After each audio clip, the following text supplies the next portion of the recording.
I'm joined now by Pascal Lamy, Director General of the World Trade Organization, live from his offices in Geneva. First of all, thank you very much for joining us.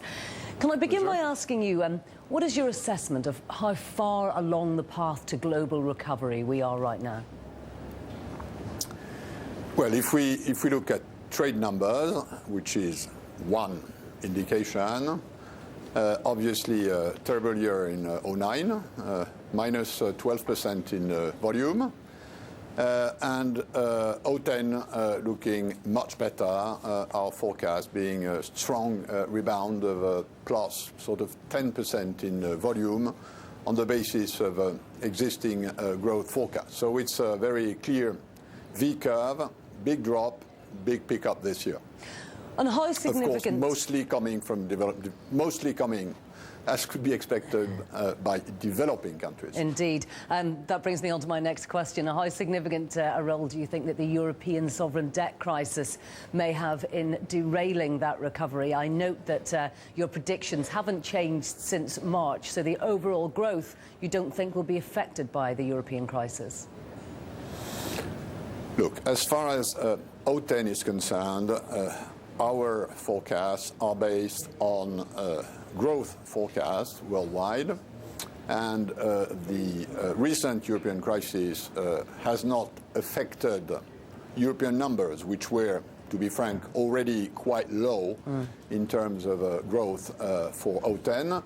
Whether this will percolate into 2011 or 2012 remains to be seen, but we know the Europeans have a specific problem, which is a tough combination to address between bad demographics. It's the only continent on this planet whose population is not going to grow, relatively low growth potential, probably for lack of some structural reforms, and very good but very expensive social systems. So how you cope with this conundrum is the problem they have to face now.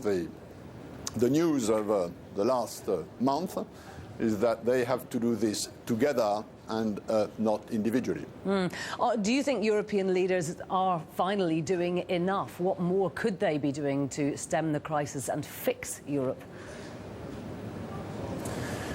Well, I think what markets, what citizens, what the population is asking for is a stable, predictable return to normal public finance.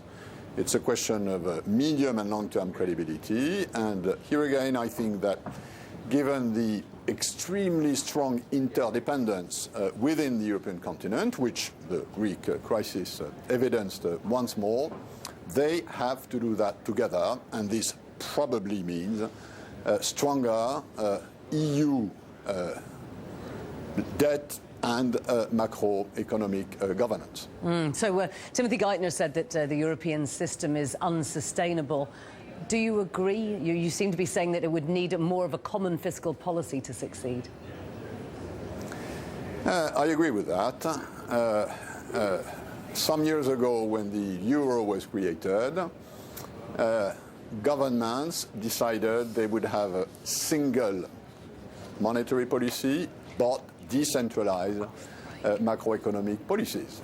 Obviously, a strong monetary leg and a weak economic leg hasn't worked. So I think the logic is that they now have to balance their strong monetary policy with a stronger EU-coordinated macroeconomic policy.